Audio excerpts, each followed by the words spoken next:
Naam, tunaendelea na sasa tuangalie tuko katika kipindi cha mfungo wa mwezi mtukufu, lakini pia mfungo wa Kwaresma. Kufunga kuna faida kiroho lakini pia kiafya, na tutakuwa hapa na mchungaji Christopher Kalata, yeye ni mwenyekiti wa Jumuiya ya Maridhiano na Amani Tanzania mkoa wa Dar es Salaam.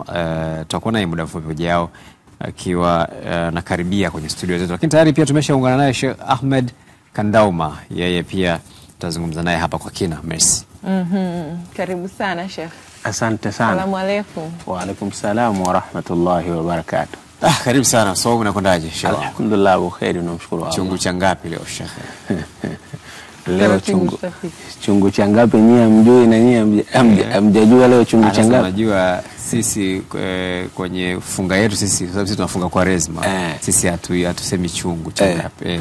Na sisi tumeanza baada ya Waislamu kuanza Ramadhani. Sisi tumeanza tarehe 5. Ndio. Sisi chungu cha 13. Mashallah. Tunamaliza sasa hivi. Alhamdulillah. Tunaambiwa sasa hivi watu hatualikani tena. Mialiko imekuwa haipo hivi sasa. Kwa maana siku hizi naona makampuni, taasisi za kibenki ndio zimechukua fursa hiyo ya kualika watu, kufuturisha watu. Na ili uende mpaka upate kuponi au upate kadi. Na uwe na mtu. Shida nini sasa hivi, au bajeti kidogo zinapo? Ashida kwamba asilimia kubwa ya watu wetu wengi ambao ni Waislamu wameshindwa kutambua kuwa mwezi mtukufu wa Ramadhani ni mwezi wa fursa. Na unapokuwa unamfuturisha mwenzio kuna malipo makubwa sana na kuna thawabu nyingi sana ambazo unaozipata wewe kama mfuturishaji ambaye unampa mwenzio iftari, lakini pia unapompa chakula. Yani maana yake akapata nguvu kupitia wewe, ni jambo moja bora sana katika vitu bora sana, na ni jambo ambalo linapelekea yani mtu kuona thamani ya mwenzie, sababu hakuna kitu kikubwa kama kumpa mwenzio chakula ambacho kamfanya akapata nguvu, maana unakuwa umemthaminisha kwa hali ya juu sana. Kwa hiyo ni vizuri kufuturisha watu, sio? Ni vizuri kuwafuturisha watu hata wasiofunga Sheikh. Wasiofunga sasa maana yake asiyofunga anakuja kufuturia, anakuja kula. Aliyefunga maana yake ndo anafuturu. Kuna mtu aliadiwa kwenye group la futari Goba. Wakamtoa. Sawa Sheikh. Safi kabisa. Lakini tuangalie, turudi kwenye msingi. Ndio. Msingi wa funga hasa, kwa sababu unazungumzia upande wa fungu wa mwezi mtukufu wa Ramadhani, msingi wake hasa ni upi? Msingi hasa wa mwezi mtukufu wa Ramadhani kwa mfungaji yoyote, akitazama uzuri vile Mwenyezi Mungu alivyoelekeza ndani ya Al-Qur'ani kuhusiana na funga. Mwenyezi Mungu ameleta funga kuwa makusudi yake maalum ni kumbadilisha mtu katika hali zifuatazo. Hali ya kwanza ni hali ya kiakili, lakini pia kuna hali ya kiroho, lakini pia kuna hali ya kimwili. Na ndiyo maana Mwenyezi Mungu mara nyingi huwa anauliza afala taqilun, hivi ninyi mna akili? Kule kuwauliza mna akili maana yake amewaletea jambo ambalo le jambo liwatoe katika hatua moja liwapeleke katika hatua nyingine. Funga inakutoa katika stage hii na kupeleka katika stage nyingine. Ndio pale Allah amesema ndani ya Al-Qur'an Al-Karim katika surati Al-Baqara aya nambari 183, Allah anasema ya ayyuhalladhina amanu kutiba alaykumus siyam kama kutiba ala alladhina min qablikum la'allakum tattaqun, kwamba enyi ambao mlioamini, nyie mlioamini kuna jambo mmeletewa, furidha alaykumus siyam, yani mmewekewa nyie utaratibu wa kufunga mwezi mtukufu wa Ramadhani kama vile ambavyo waliofunga kabla yenu. Lengo kubwa ni la'allakum tattaqun, ni nyie kuwa katika hali ya kiucha Mungu, hali ambayo ya kinafsi yako na moyo wako maana yake umefika katika hali ya kiucha Mungu. Mfungaji yote wa mwezi mtukufu wa Ramadhani maana yake asili ya funga inampeleka automatically katika kuwa na ucha Mungu. Ndio unaweza ukajiuliza ucha Mungu ni nini?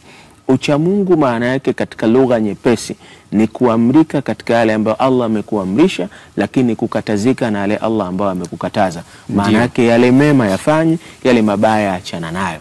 Leo wafungaji wa mwezi mtukufu wa Ramadhani wapo katika kipindi ambacho wanafanya ya kheri, wanakatazika na mabaya. Lakini pia hivyo hivyo Mtume sallallahu alaihi wasallam anatuambia ndani ya mwezi mtukufu wa Ramadhani mfungaji aonekane kuwa na tabia zilizokuwa nzuri, aonekane ni mwenye kujipamba katika mwenendo na akhlaqi ambazo kama Mtume alikuwa nazo. Maana yake leo hii watu wao na ukirimu, watu leo wawe na huruma, watu leo wawe na upendo, yani watu leo wawe na amani, wasitoleane lugha chafu, lugha mbaya. Maana yake hii sasa ndio inapelekea kuwa katika mfumo wenye kupendeza sana. Tunafahamu jambo hili ni jambo la faradhi, sio sunna, ni jambo ambalo lipo kwanza, ni miongoni mwa zile nguzo 5 za Uislamu, kwamba kuna shahada, kuna kusalisha swala 5, kuna kutoa zaka, kufunga mwezi mtukufu na kwenda kuhiji. Ni kwa kiasi gani jambo hili la kufunga mwezi mtukufu lina umuhimu hasa kwa waumini wa dini ya Kiislamu? Lina umuhimu kwa sababu ni jambo la lazima, ni jambo nguzo katika zile nguzo za Uislamu. Maana yake yoyote anayefunga Ramadhani anakuwa ametekeleza jambo la wajibu, jambo la lazima. Wataalamu wa sheria wanatuambia falwajibul mahkumu bithawab watarku biliqab. Wajibu inahukumika kisheria, anayefanya anapata thawabu na anayeacha anapata dhambi. Maana yake mwezi mtukufu wa Ramadhani ni haki na ni lazima kwa kila Muislamu kufunga, kwa sababu miongoni katika masharti yake mtu lazima awe Muislamu, lakini pia awe na akili na awe amebaligh, lakini pia awe na uwezo wa kufunga mwezi mtukufu wa Ramadhani. Na ndiyo maana ikitokea hata kama mtu mgonjwa, yani mgonjwa anaumwa, maana yake itatakiwa akipona alipe hiyo Ramadhani au atoe fidia. Yani hakuna option ya kuacha Ramadhani. Na hata kama itatokea kuna mtu kafa leo hii ndani ya Ramadhani, itahitajika watu wamlipie fidia. Yani hakuna option, atolewe fidia, sio afungiwe. Atatolewa fidia. Inatolewa je fidia? Fidia inatolewa ni 1.5 kilo ya mchele kila siku. Yani kuna kitu kinaitwa ni kibaba.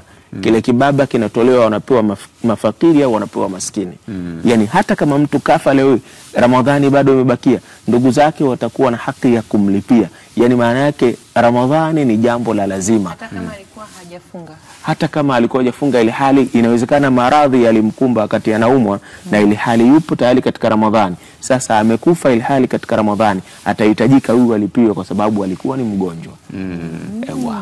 Yani hakuna option ya kuacha Ramadhani. Maana hata ambaye amefariki mbele tumfidie. Inatakiwa atolewe fidia. Kuna deni yani ameliacha. Kuna deni ambalo yeye ameliacha, kwa sababu Ramadhani ni nguzo katika nguzo za Uislamu. Leo ukiwa na nyumba yako haina nguzo, maana yake nyumba itadondoka. Kuna baadhi ya mambo tutauliza tu moja ambayo yanakuwa yana maswali mengi. Kuna zile usi nafanya, si ndio? Kuna baadhi ya mambo, kwa mfano kwa mtu ambaye ameoa, ana ndoa yake nzuri mashallah, yuko kwenye mfunga ya mwezi mtukufu wa Ramadhani. Ule muda jioni sasa kishapata iftar, anaweza akajumuika na mkewe katika yale mambo ya ndoa ya faragha. Inaruhusiwa katika sheria ya Kiislamu. Kwa maana mke na mume wamekatazwa mchana wa Ramadhani, lakini usiku wamehalalishiwa. Wapi? Mwenyezi Mungu amesema ndani ya Al-Qur'an Al-Karim katika surat Al-Baqara, uhilla lakum laylata as-siyam arrafathu ila nisaikum hunna libasul lakum wa antum libasul lahunna, kwamba uhilla lakum laylata as-siyam, mmehalalishiwa kwa maana usiku wa nini? Usiku wa funga, kukutana na wake zenu. Yani ni jambo ambalo limeruhusiwa wakati wa usiku, sio wakati wa mchana. Ikitokea mchana kuna mtu kakutana na mkewe, kuna jambo anatakiwa afanye. Jambo lenyewe anatakiwa amwache huru mtumwa, au ikiwezekana afunge miezi 2 yenye kufatana. Akiwa ameshindwa basi alishe masikini 60. Hii ndio hukumu yake. Sasa amwachie huru mtumwa, hebu nifafanulie hiyo maana yake.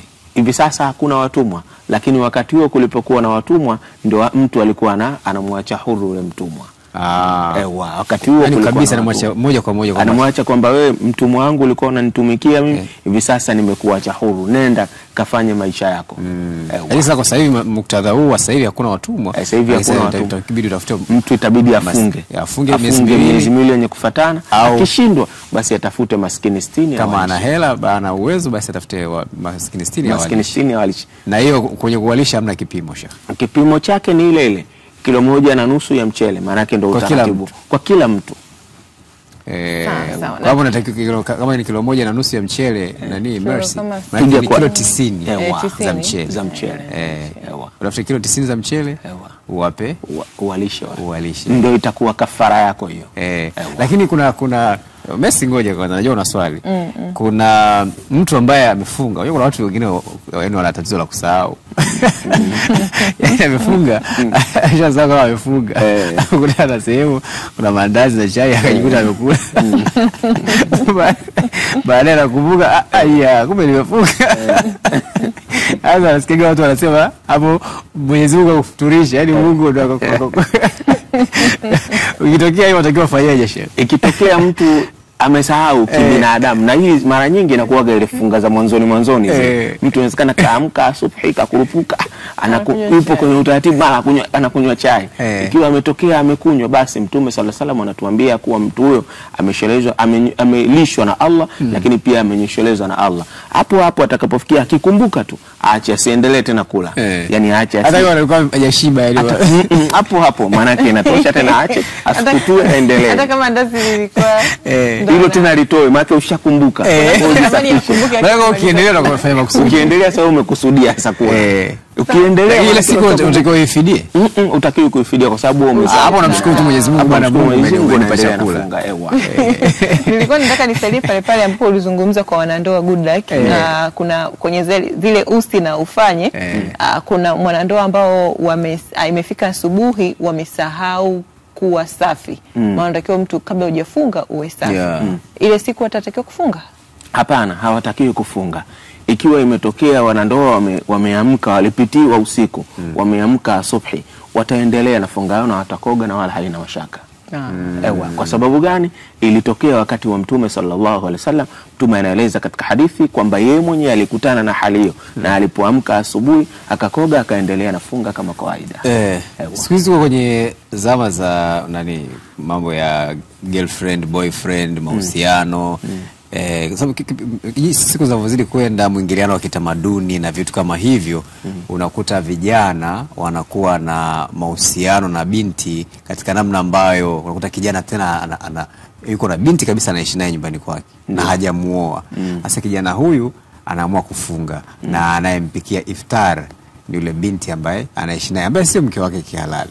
Hiyo inaswi? Hiyo haiswihi na haikubaliki. Yani katika utaratibu ambao Mwenyezi Mungu ameuweka na mfumo, hilo jambo halikubaliki na halisihi na wala halikubaliki. Kwa nini? Mwenyezi Mungu ametuambia kuwa wala taqrabu zina innahu kana fahishatan wa saa sabila, na wala msikurubie zina kwa sababu ni uchafu tena ni mbaya kwa kiasi kikubwa sana. Leo hii maana yake wewe mfungaji wa mwezi mtukufu wa Ramadhani, tazama ya kuwa hapa mwanandoa amehalalishiwa usiku. Yani maana yake yeye ni wakati wa usiku. Leo hii wewe ambaye unaishi tu na kimada na unafunga Ramadhani na kimada anakupikia, yani maana yake ni moja katika uchafu ambao mkubwa sana kiutaratibu wa Mwenyezi Mungu haukubaliki. Sawa. Haya, familia zetu tofauti zinashiriki katika funga ya huu mwezi mtukufu wa Ramadhani, lakini pia watu katika namna tofauti wanashiriki. Na moja ya familia ambayo inashiriki katika kufunga mwezi mtukufu wa Ramadhani amekutana nayo hapa mwenzetu Jafari Mponda. Ina upekee wake na anapata nafasi ya kuzungumza nayo. Jafari, karibu sana.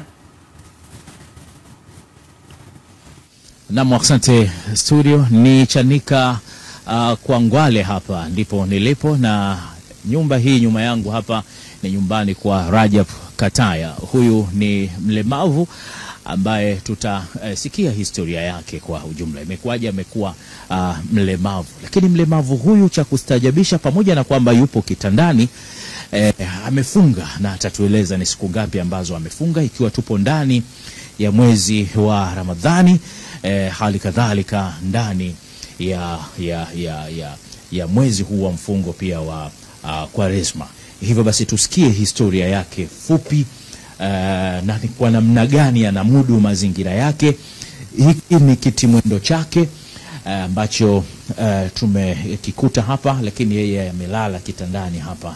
Je, ana uwezo hata wa kusimama ama yu katika hali ipi kwa wakati huu? Tumemkuta akiwa yupo kitandani, na kushoto kule akiwepo mtu ambaye anamhudumia. Ni nani? Yote atatueleza. Naam, habari yako Bwana Rajab Kataya? Namshukuru Mwenyezi Mungu. Karibuni sana. Nikupe pole, hongera.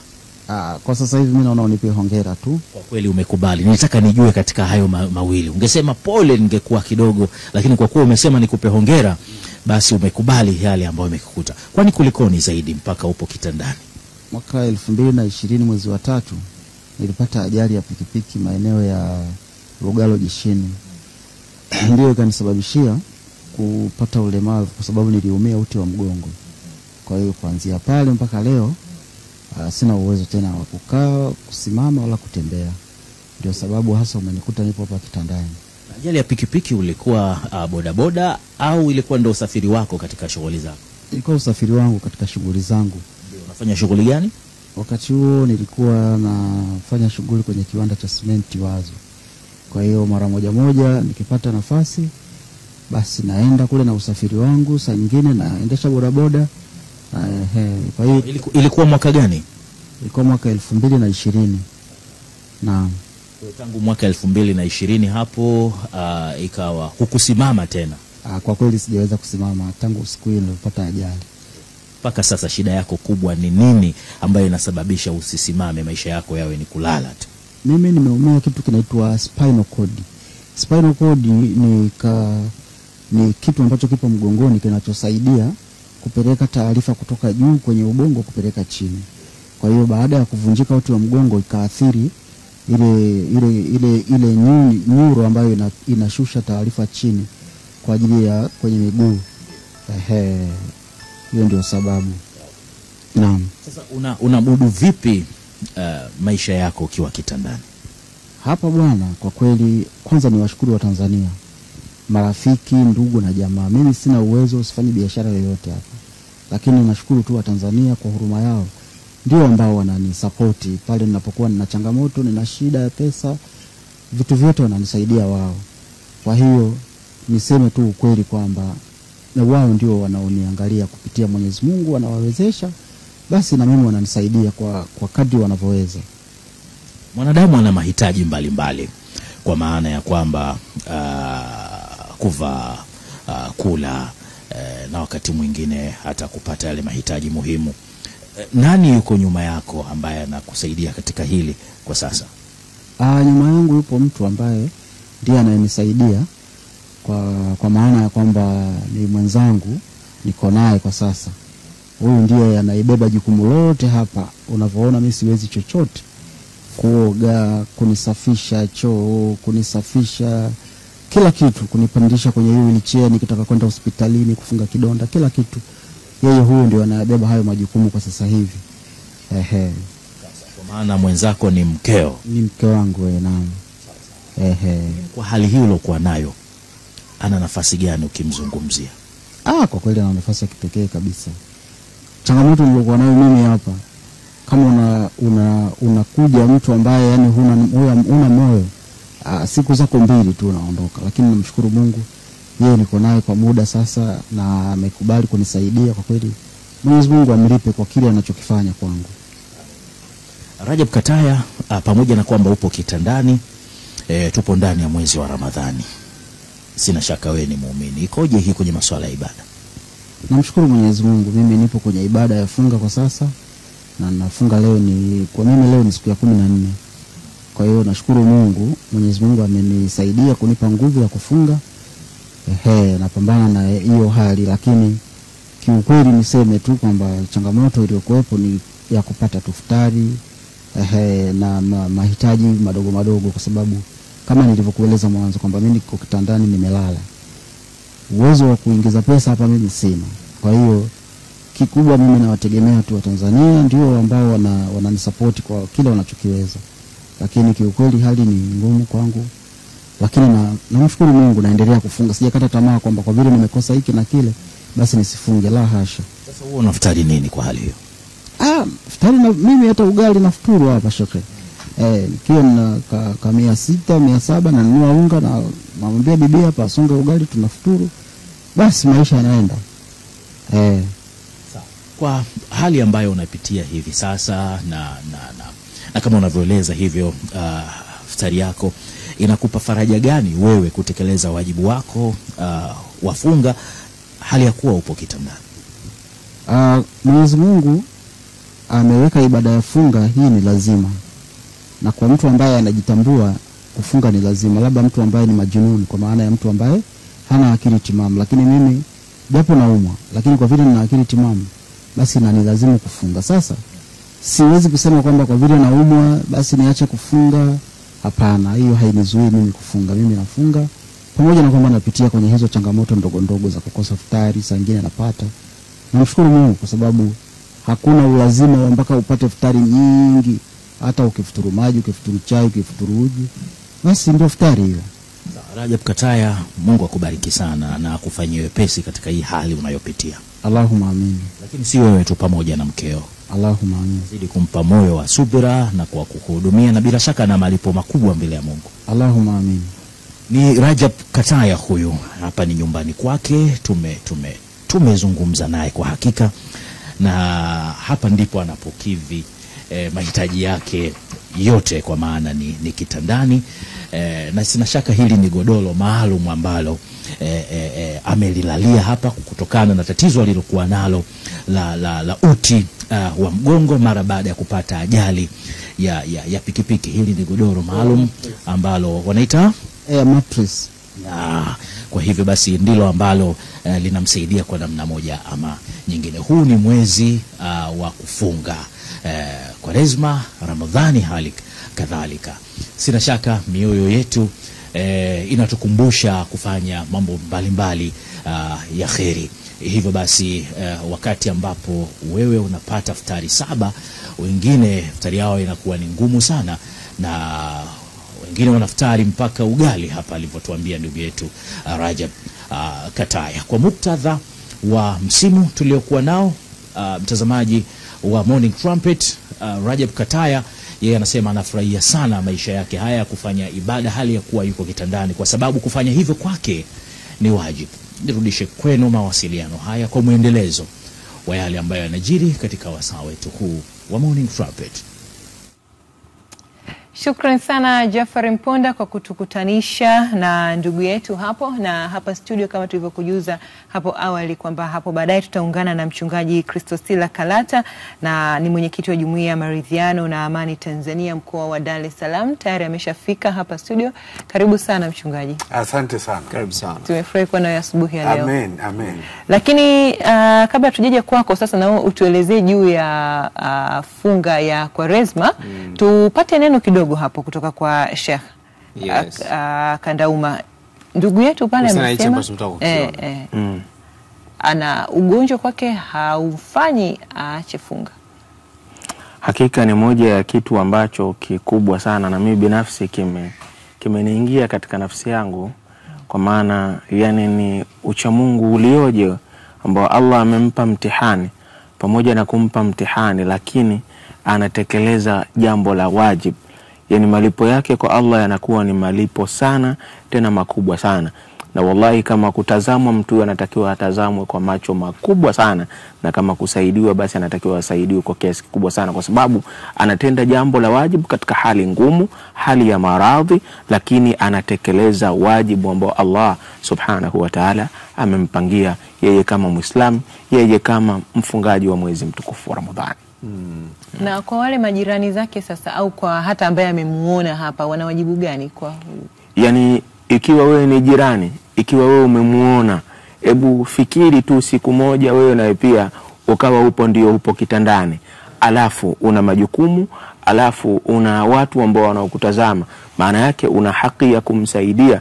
Na ndiyo maana moja katika maelekezo ya Bwana Mtume Muhammad sallallahu alayhi wasallam ameelekeza kuwa watu katika mwezi mtukufu wa Ramadhani wanatakiwa watu wenye kuhurumiana, watu wenye kusaidiana. Maana yake ukiwa jirani, ukiwa mtu wa karibu, ikiwa umeguswa, maana yake umeliona jambo hili, una haki ya kumsaidia mtu kama huyu ambaye anapitia katika jambo kubwa sana ambalo anafanya ucha Mungu mkubwa sana, na ukifanya maana yake malipo yako yanakuwa makubwa sana mbele ya Allah subhanahu wa ta'ala. Lakini kwa hali kama hiyo pia si angeweza kuamua kwamba kwa sababu niko katika hali kama hii ya ugonjwa na kwa sababu pia kuna nafasi ambayo imetolewa kwa wagonjwa kutokufunga, angeweza akafanya hivyo, sio? Hakika kabisa. Yani angeweza, kwa sababu ugonjwa wake ni ugonjwa ambao wa kuendelea.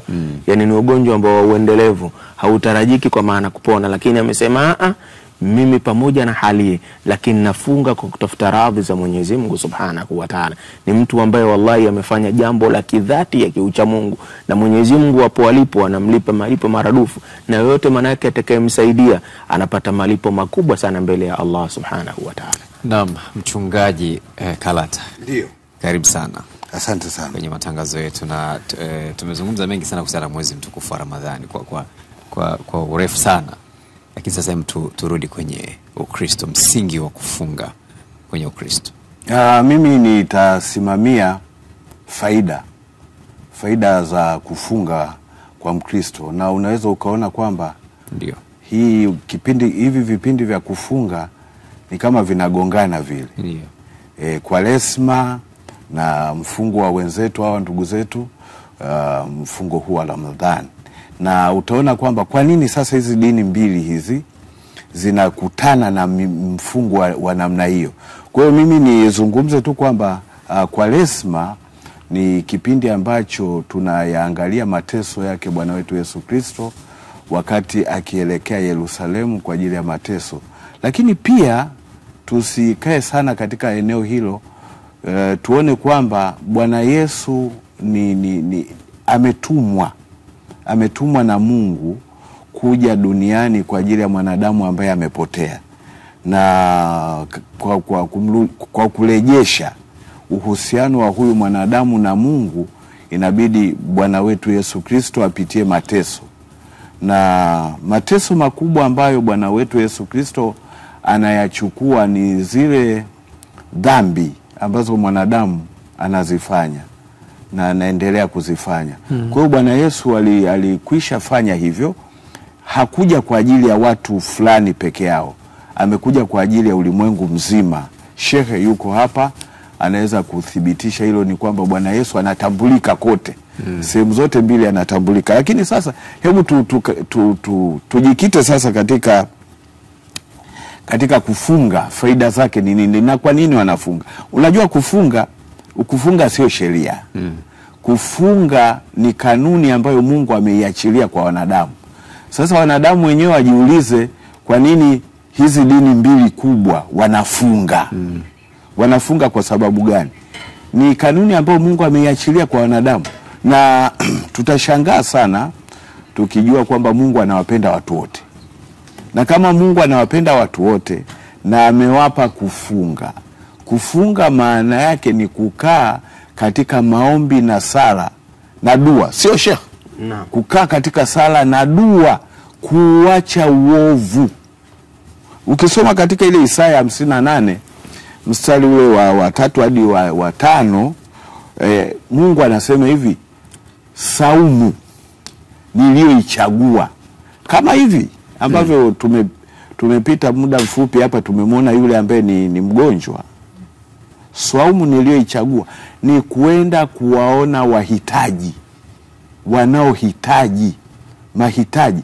Kwa hiyo faida za kufunga na saumu ambayo Mungu ameichagua ni kuhakikisha kwamba jamii inapata mahitaji. Wewe uliye nacho unampa yule ambaye hana.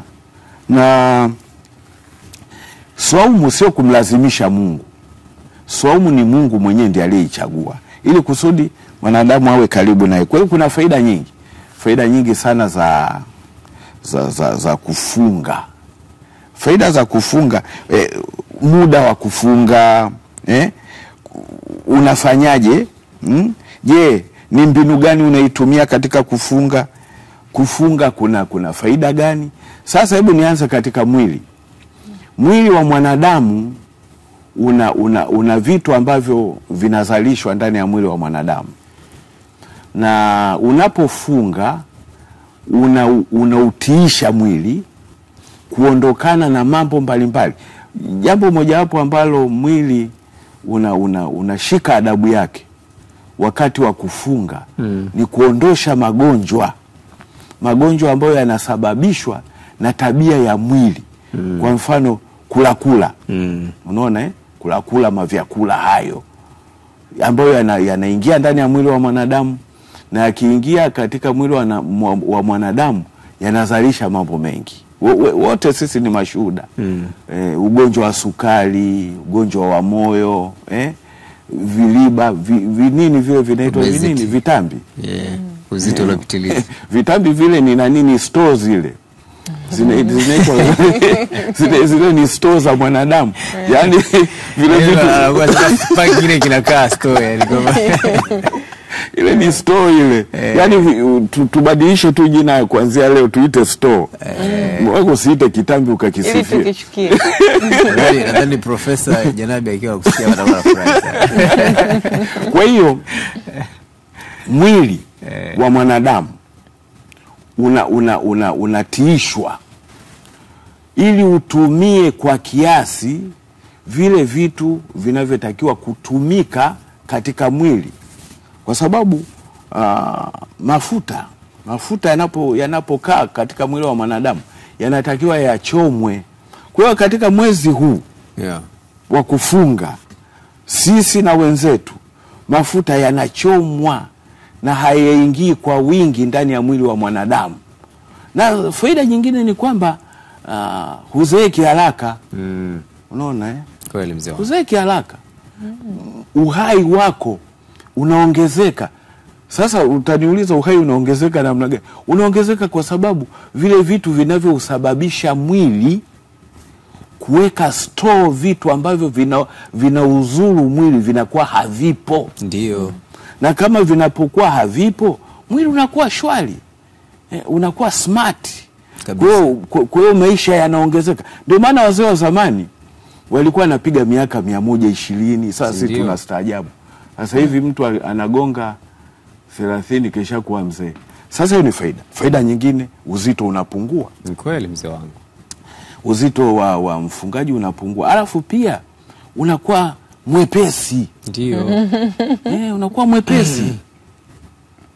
Akili.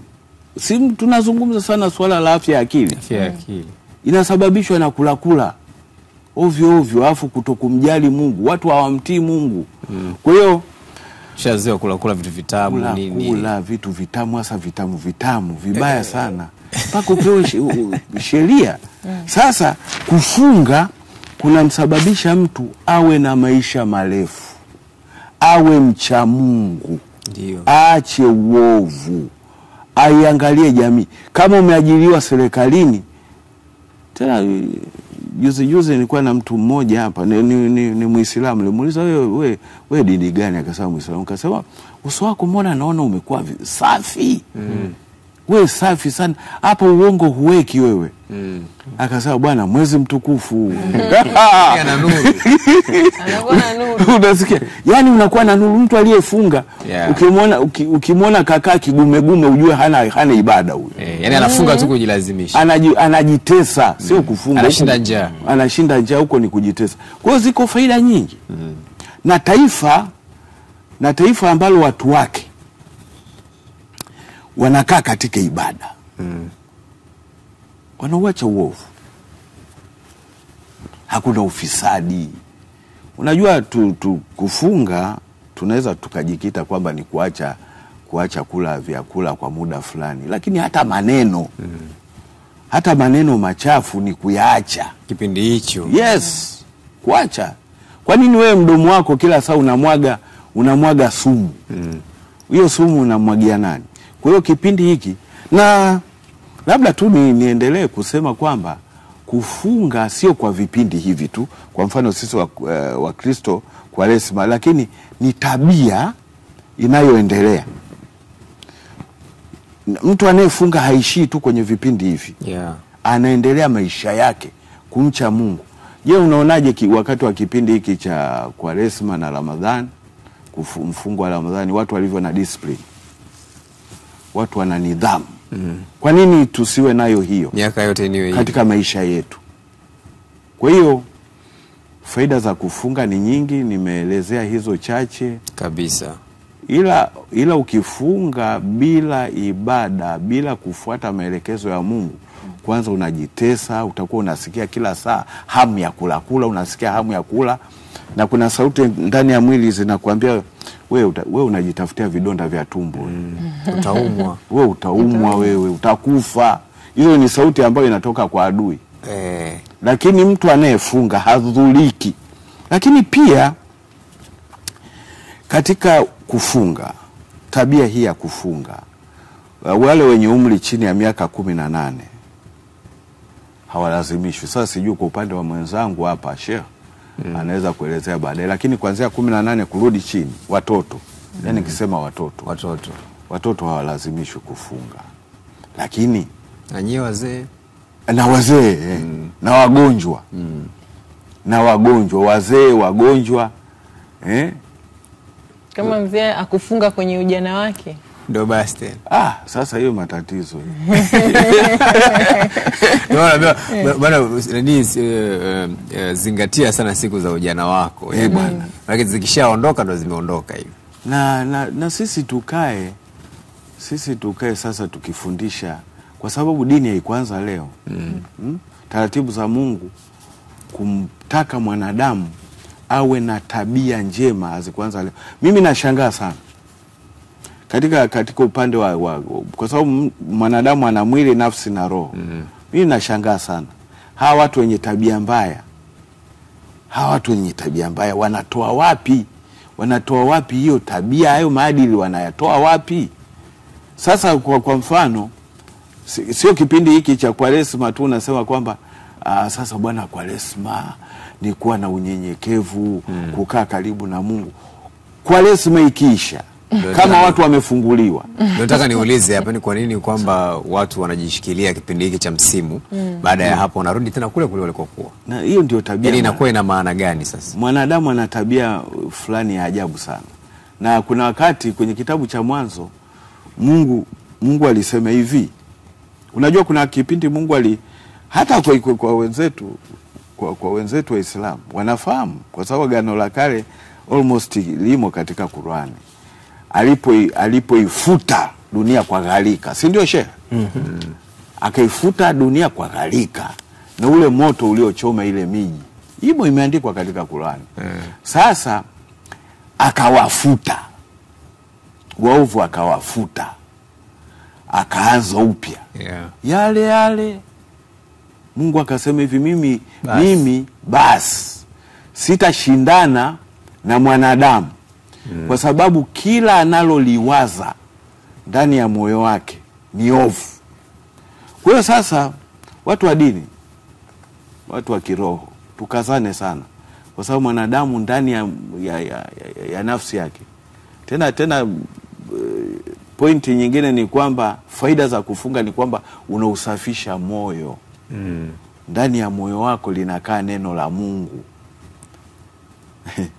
Hayakai mambo mengine ambayo ni maovu. Kwa hiyo mwanadamu ana tabia tata. Na ukikutana na mwanadamu ambaye ni mtata, kaa chonjo ili kusudi ule utata wake asikuambukize. Anaweza kukuletea sonono. Anaweza kukuletea ugonjwa, pressure, kulipuka, moyo wako ukalipuka kwa sababu ya maneno aliyoyazungumza. Alafu yeye anayezungumza wala hazuliki. Yuko fresh, hajali, yuko fresh. Kwa hiyo anakusononesha wewe moyo wako, unapatwa na magonjwa, unapatwa na pressure, unapatwa na shida, maisha yako yanapungua, uhai wako, muda wako wa kuishi unapungua kutokana na maneno. Kwa taarifa yako, maneno yanapunguza maisha. Sasa kuna ile kwamba hapa paliposema mchungaji kwamba watu wanafanya hivyo kwa kipindi fulani afu wanarudi kule, lakini kuna mtu mwingine kuna vitu alikuwa anavifanya, lakini anasema kabisa, hata mwenzake labda pengine unaweza kukutana vijana wawili wa kiume na wa kike, wanaambiana kabisa, hebu tusubiri angalau kipindi cha mfungo kipite ili waendelee. na mtazamo wa shaka pale tu upande. Sasa hao tutasema wameuheshimu mfungo au ngoja anze shehe hapo kwa Sheikh, tu shikilie tu anzia hapo na uzungumzie mtu ambaye mwezi ukiisha tu ni kama ame au mwingine alikuwa labda anataka kukutukana kwamba una bahati. mwezi mtukufu ukiisha nakumbuka Mimi na wewe. Moja ya madhara ambayo watu wengi wanayapata, yani ukitambua nini maana ya funga na ukazingatia kwa umakini, ni maisha baada ya kufunga. Yani Ramadhani ni maisha baada ya Ramadhani, ndio maisha mazuri. Ndio maana Mwenyezi Mungu amesema la'allakum tattaqun, yani mje kuwa wacha Mungu. Ucha Mungu wa Ramadhani wa mwezi mmoja sio ucha Mungu alisie wa miezi 11. Ili uonekane umefunga Ramadhani na uonekane mtu mzuri, manake ujipambe katika Ramadhani ili maisha mengine yanayokuja huwe unaonekana kwamba kweli huyo mtu amefunga na kweli mtu huyo amekatazika na mabaya, ameamrika na yale ambayo yalikuwa mazuri. Yani leo ikiwa kuna mtu anapanga siku ile ima ya Idi ile au baada ya Idi, yani ndo kuna mtu aharibu mipango, ajue kabisa ikiwa mtu atafanya uchafu sikukuu ya Idi, maana yake dhambi zake ni sawasawa. Mtume anasema kufanya tendo na mama yako mzazi ndio hukumu yake katika adhabu ndogo sana mbele ya Allah subhanahu wa ta'ala. Kama hivyo ndivyo maana yake atafunga yako itakuwa habaa manthura, yani haijakubalika mbele ya Allah tabaraka wa ta'ala. Unakuwa wewe umeshinda na njaa.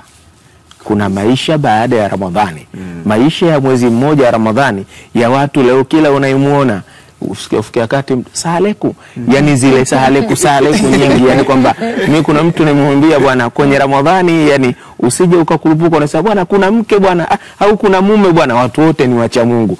Maisha baada ya Ramadhani ndio atakuthibitishia kuwa huyu kweli Ramadhani imemfunza au Ramadhani haijamfunza. Kwa hiyo hii mifungo inakuwa ni kama sehemu ya kuanzia, ngazi ya kuanzia kuwa mtu mwema. Yani Ramadhani inakufanya ya kuwa upo chuoni au umekuja katika chombo ambacho kinakusafisha. Baada ya kusafisha kimekupika vizuri, yani sasa unatakiwa ukatumie katika maisha yako ya kila siku. Ndio maana hapa mchungaji amesema moja ya nukta kwamba kuna ule utaratibu wa kufunga hata baada ya mifungo. Kwa maana katika Ramadhani sisi kuna Jumatatu, kuna Alhamisi, kuna masiku meupe, na kuna mmoja kati ya mtu aliniambia, nilikutana naye tena upande wa wenzetu, akaniambia nilipokuwa nazungumza kuwa funga inakupa afya. Yani sumu tasihu, Mtume anasema fungeni ili mpate afya. Akaniambia Sheikh, mimi nilikuwa na kisukari, nilipokwenda Unguja nikakutana na daktari, akaniambia hebu jaribu kuwa unapata masaa takriban 16 au 15 au 14 uwe kidogo unajuzia kula na kunywa. Yule bwana alipojuzia ananiambia Shekhe, na leo hii hadithi ninapoisikia hapa kwako, mimi ni mmoja katika shahidi ambaye ninashuhudia kuwa funga imenisababisha mimi nimerudi katika hali yangu ya kawaida, na sukari yangu iko barabara, iko safi, niko vizuri kabisa. Nikamwambia tena Mtume anasema asiyamu junna, funga ni kinga, maana yake inakukinga na kila jambo. Kwa maana yake wewe kufunga kwako umekingwa na maradhi. Hasa kama profesa mtaalamu kabisa mbombezi wa masuala ya afya anasisitiza kwamba moja kati ya vitu vinavyosaidia kwenye masuala ya afya ni kufunga. Na hiyo ni tunaenda sasa kwenye muktadha wa kisayansi pia. Ni jambo ambalo kwa kweli inabidi tulizingatie hakika kwa kiasi kikubwa. Kabisa. Tuje kwenye upande wa jamii. Nyie ni viongozi wa dini. Mnatarajia kuona nini kwenye jamii katika kipindi hiki cha mfungo? Nakumbuka mimi wakati ndo mifungo inaanza nikawa nasema natarajia sasa hivi hakuna kamanda atakayeitisha press. Kama ndugu fulani amefanya mauaji au amefanya nini, yani kuna zile taarifa za habari ambazo tulikuwa tunazipata zote za mauaji za nini za kutisha, tunatarajia tusizipate.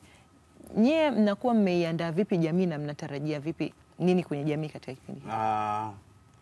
Labda kwa sababu sisi mimi nipo kwenye ile Jumuiya ya Maridhiano na Amani. Iko Tanzania nzima.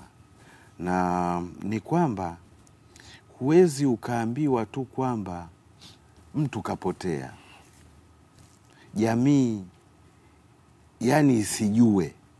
Kwa hiyo hiki kitu cha kufunga na kuomba kwa nchi yetu kinatakiwa kisisitizwe, kiendelee kuwepo. Kwa sababu mimi kwa ufahamu wangu mdogo ninafahamu kabisa kwamba jamii ya Kitanzania inapotoshwa na mambo fulani ambayo sio ya kwetu. Sisi tunatakiwa kuishi kwa amani na furaha. Tanzania kuna mshikamano wa jamii. Mshikamano wa jamii, wajumbe wa nyumba 10, wenye viti wa vijiji na wapi. Kweli utaingia kwenye kijiji cha watu fulani, wasikujue kwamba wewe umeingia ni mtu mbaya. Kwa hiyo ina maana kwamba sisi tunachosisitiza ni kwamba hauwezi ukaweka polisi kila kijiji, kila sehemu. Mungu awe mlinzi wetu. Mungu asafishe mioyo yetu. Kujua kwamba mwanadamu ana utu. Mwanadamu ni mtu. Sasa hivi utu umetoweka utu. Kwa hiyo na pia serikali wawe wakali sana kwa watu wanaotoa maneno, wanaozungumza mambo ambayo sio, kuifanya jamii kwamba sasa hivi jamii haiambiliki. Ni nani huyo kasema hivyo? Mbona tunafunga? Mbona na swala la maombi, kufunga na maadili linatakiwa lisichezewe. Kabisa lisichezewe. Watu wamefanya mchezo wa kupotezana, kuuana hivi. Yaani wamekuwa kama wanyama. Sio utamaduni wetu. Sio tabia yetu. Sisi Jumuiya ya Maridhiano na Amani tunakaa Waislamu, Wakristo, wa madhehebu yote, na watu wanashangaa, mpaka mataifa mengine yanashangaa. Tunakaa pamoja. Na kuna mtu mmoja alikuwa ameuliza, anasema hivi, nyie Jumuiya ya Maridhiano na Amani mnaridhiana nini nyie? Nyie hicho kimbelembele chenu mnachoridhiana ni nini? Tukamwambia sisi hatufanyi kwamba dini iwe moja, hapana. Kila mtu na dini yake. Amheshimu Mungu. Tuishi kwa amani na furaha. Na tunapoishi kwa amani na furaha, maana yake tunakuwa na jamii yenye amani, isiyo na umuogope mwanadamu mwenzako. Si sawa. Sio sawa. Sawa. Na kwa upande wako Sheikh, unatarajia jamii ifanye nini au uone vitendo gani katika jamii katika mwezi mtukufu wa Ramadhani, na unakuwa umefanya kazi kiasi gani ya kuiandaa? Kwanza kabisa, kila mmoja awe yeye ni askari.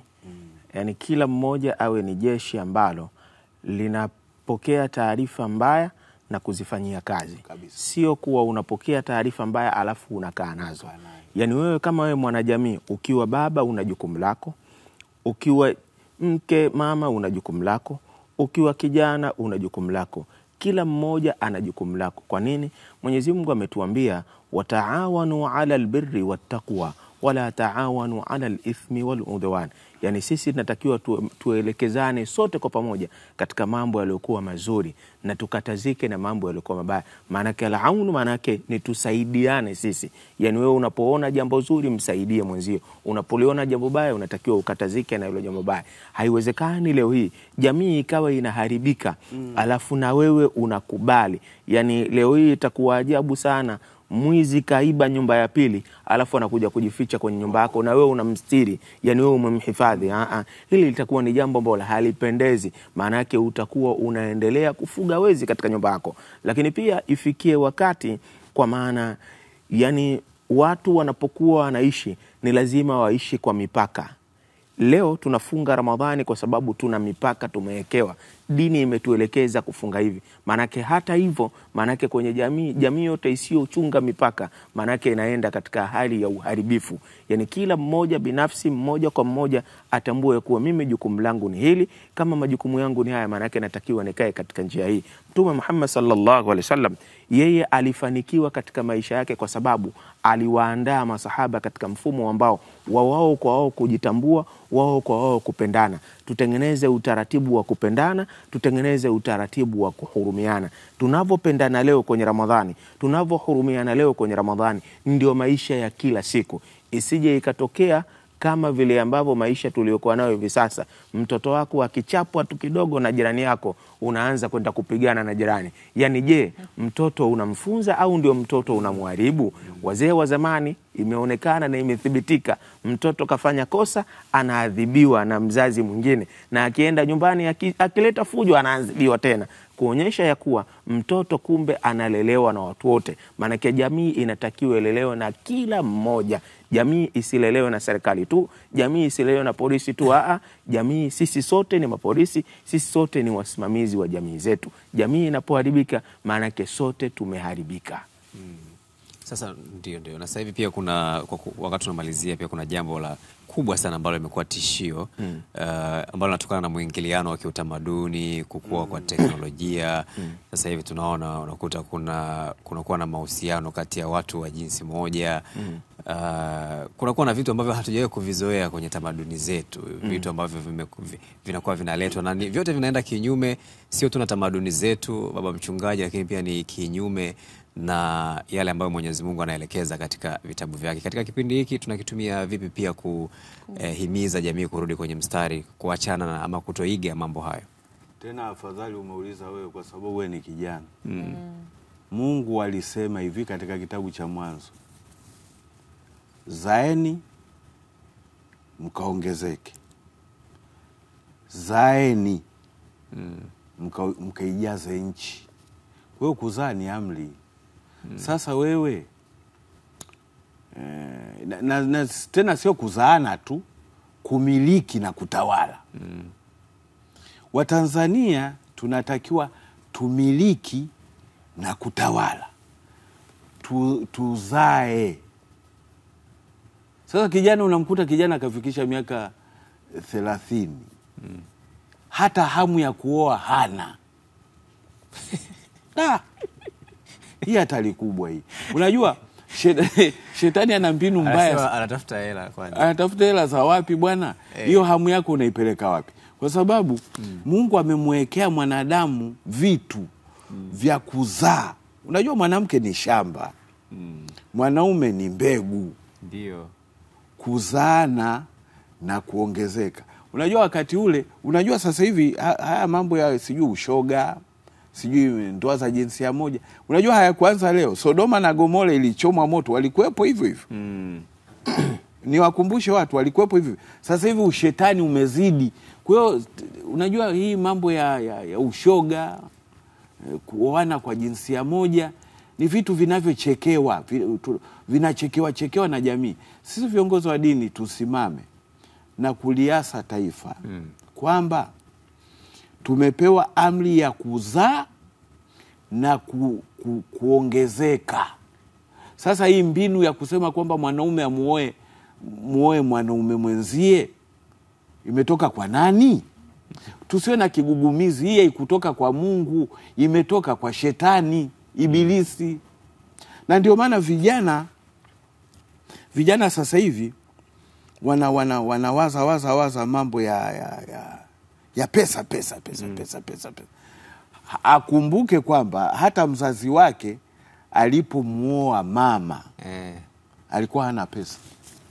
Nataka maisha mazuri. Nasema wanawake wa siku hizi wanataka maisha mazuri, baba mchungaji. Ndio huo. Kimoa huna chochote kitu. Wanasema unaweza kuporwa mke. Sasa unasikia bwana? Ukisoma Zaburi 24 ndio inasema hivi: vitu vyote viujazavyo ulimwengu ni mali ya Bwana na hao watu wanaokaa ndani yake. Nikuulize swali. Ndiyo. Tanzania ina rasilimali ngapi? Nyingi sana. Na hizo rasilimali tunazirithisha vipi kwa vijana? Mgogoro huko hapo. Watu wanakimbilia tu. Wenzangu wengine sitaki kuwataja hapa. Wanakimbilia tu vijana sijui ni bomu wasipokuwa na kazi. Wakati kuna kazi nyingi. Inakuwaje watu kutoka nje wanakuja hapa wanakuwa machinga? Vijana wetu si wapo? Vijana wetu wanatakiwa kurithishwa utajiri wa Tanzania ambao mimi nakueleza hivi kama ulikuwa huufahamu. Utajiri wa Tanzania ikiushika vizuri, ikiurithisha kwa vijana. Zamani kulikuwa na kitu wanaita on job training. Vijana akimaliza chuo kikuu, akimaliza elimu yake fulani, anawekwa karibu na mtaalamu ambaye ameishikilia ofisi. Kwa sababu mzee ukatae, ukubali. Kama una miaka 70 sasa hivi kama mimi hapa, utaachia ofisi kwa kijana. Je, umemtrain vipi huyo kijana? Lakini sasa hivi vijana wako wengi baba mchungaji. Zamani kidogo ilikuwa idadi ya watu kidogo inaruhusa. Sasa hivi wako wengi wanaomaliza vyuo vikuu ni maelfu kwa maelfu. Kuna ile nini wanaita nini ile katika masuala ya uchumi, sekta isiyo rasmi, sekta binafsi. Sekta binafsi. Nenda Kariakoo sasa hivi. Ukute vijana ambao wanamiliki maduka, wanaenda wapi huko kuchukua mali. Nenda kakute vijana ambao wana mashamba huko Njombe, huko kuna misitu, wanalima. Nenda kafanye research yako. Tusihangaishane hapa mjini kwamba hakuna kazi. Hebu niambie, kwa mfano Dodoma peke yake, ardhi yake Dodoma wanazalisha zabibu, wanazalisha karanga, wanazalisha sijui vitu gani. Vijana sekta ya kilimo peke yake ni mahali ambapo wanaweza kuingiza pesa nyingi sana. Na hata viwanda mimi sisemi vimekufa, viwanda vimeuawa. Viwanda vimeuawa. Pugu Road ilikuwa ni sehemu ya viwanda. Hii njia ya Morogoro Road, Urafiki, Ufi, nini, maziwa. Wewe uliyakuta maziwa? Kuna ile packet ya maziwa ile imekaa kama pyramid. Kiwanda cha maziwa. Sasa hivi Ubungo maziwa. Yaani kulikuwa na viwanda vya zana za kilimo, viwanda vya nyavu hizi za kuvua samaki, viwanda vya nguo. Hebu sasa hivi mimi sitaki kuamsha nani hapa pressure. Sitaki kuamsha pressure. Ni vijana ambao mnatakiwa muulize vile viwanda tulivyokuwa tunaambiwa vimefariki namna gani, na nani aliyevifanya vikafariki. Sasa tufanyeje ili vijana wasipende hiyo maisha mazuri kwa haraka kama unavyosema, na badala yake ambao unasema pengine inaweza ikawa ni chanzo cha haya mambo tunayoyaona, badala yake vijana waweze kujikita kwenye haya mambo unayoyazungumza? Vijana wanatakiwa kurithishwa. Kwa changamoto ipo kwa wazee wetu. Wazee amfanye kazi yenu sawa sawa. Unajua kuna balaa sasa hivi unajua kuna kijana anaweza akamwombea mzee aondoke duniani ili zile mali azifanye anavyotaka. Maombi hayo. Kwa sababu sasa kijana kama humrithishi, sitaki kutaja kabila fulani hapa ambalo linarithisha vijana kazi. Kijana tumeshalijua, tuendelee. Labda niulize, mimi ni mchungaji, siwezi kuwa mnafiki au kuficha. Ulishai kumuona kijana wa Kihindi anatafuta kazi? Au amekuwa machinga? Ni ngumu. Hapana. Kwa nini? Rithi mali za wazee wanatoa. Yaani yuko mtoto anakaa dukani. Yuko mtoto mdogo anakaa dukani. Analithishwa kwa sababu akiondoka baba hana shida ya kugombania mali. Wewe utakuja humu mjini, hasa humu Dar es Salaam na miji mingine, unakuta jengo limeandikwa Ghulam Hussein mwaka 1913 lipo, na ile familia ipo inaendelea na kukaa pale. Hebu niambie Waswahili kama mimi, kama sio kulogana na kuuana. Akishaondoka watu kila mtu anachukua. Anachukua chake, ndio mwisho wa habari.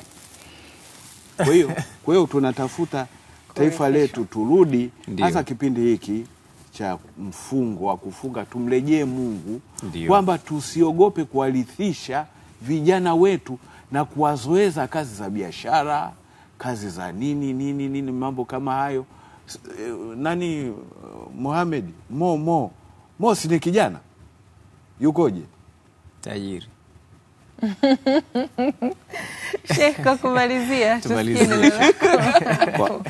katika eneo hili la vijana, na tupo katika mfungo, tunavukaje hapo?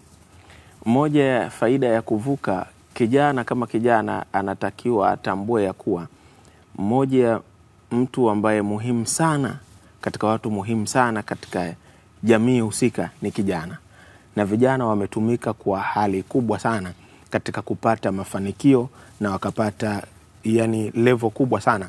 Nimchukue mmoja katika sahaba ambaye anaitwa Abdurrahman ibn Auf. Abdurrahman ibn Auf huyu alikuwa ni kijana ambaye mzaliwa katika mji wa Makka, amezaliwa kweli, lakini pia amezaliwa katika familia ambayo yenye kujiweza. Kijana huyu alihamia Madina na Mtume sallallahu alaihi wasallam. Alipofika Madina alikutana na rafiki yake mmoja ambaye Mtume aliwaunganisha, kwa maana rafiki wa Madina na rafiki wa Makka. Alipokutana na rafiki yake akamwambia, bwana, mimi na wake wawili. Katika wake wawili hawa, ndugu yangu, muangalie yote katika wake hawa, utakayempenda mimi namuacha umuoe wewe. Bwana yani hawa wake na mke wa Kimadina ni wanawake mashallah waliokuwa wazuri kwa kiasi kikubwa, na wake wa Madina hata kwenye mahari yao inakuwa ni kubwa sana kutokana na jinsi ambavyo Mwenyezi Mungu amewaumba. Huyu sahaba akamwambia, nimekupa option hiyo, lakini pia mimi nina mashamba mawili, nakupa shamba moja hili lichukue iwe ndio mali yako ndugu yangu, kwa umekuja wewe umetoka mjini kwako umehamia hapa huna chochote, utaanza maisha. Yule bwana akaambia, naomba unionyeshe soko liko wapi. Akampeleka sokoni. Alipompeleka sokoni alikuwa na kijimtaji chake mwenyewe, akaanza biashara kidogo. Muda sio mrefu huyu Abdurrahman ibn Auf akawa Madina kaishika, yani ukija mzigo wake watu wote wanakaa kustaajabia. Siku sasa huyu bwana alikwenda kwa Mtume sallallahu alaihi wasallam, akamwambia, Rasulullah, mimi nimeoa. Mtume akamwambia, umeoa mke gani? Akamwambia, nimeoa mke wa Madina. Mtume akamwambia, wewe unaweza kuoa mke wa Madina wewe na ujana wako? Akamuuliza, umeoa mtu mzima au binti? Akamwambia, nimeoa mtu mzima. Una hela? Akamwambia Mtume, mimi ninayo hela. Mtume akamwambia, mtwende, hela iko wapi? Akamwambia, twende sokoni kwangu. Kwenda anakuta mzigo aliofungasha Abdurrahman ibn Auf ni mkubwa kupita maelezo. Mtume akamwambia, umefikia? Akamwambia, nami nimefikia hivi. Akamueleza mkasa wa ndugu yake, akamwambia, la, kumbe umeutumia ujana uzuri. Ndio Mtume anasema, shababaka kabla haramik, ujana wako kabla ya uzee. Vijana wale wanahitaji maisha mepesi, wanahitaji maisha laini. Hakuna maisha laini, hakuna maisha mepesi. Yani huwezi kwa umelala kuanzia asubuhi mpaka jioni unahisi ya kuwa zitakuja tu kama manna na salu. Hakuna mali au pesa zitatoka mbinguni. Inatakiwa upambane, na ujana ndiyo sehemu ya kupambana. Ujana ukipambana vizuri na ukanyoosha mambo yako vizuri, tambua ya kuwa baraka za Mwenyezi Mungu Subhanahu wa Ta'ala zinakuwa pamoja nawe. Nisahau kusema katika hili jambo ambalo la msingi sana, moja ya athari ambazo pia zinaleta hata habari ya watu kutoka katika utaratibu, kwa maana kuingia katika mfumo ima wa lugha za sasa ya ushoga na mambo mengine, manake mojawapo ni vijana kuwa wavivu.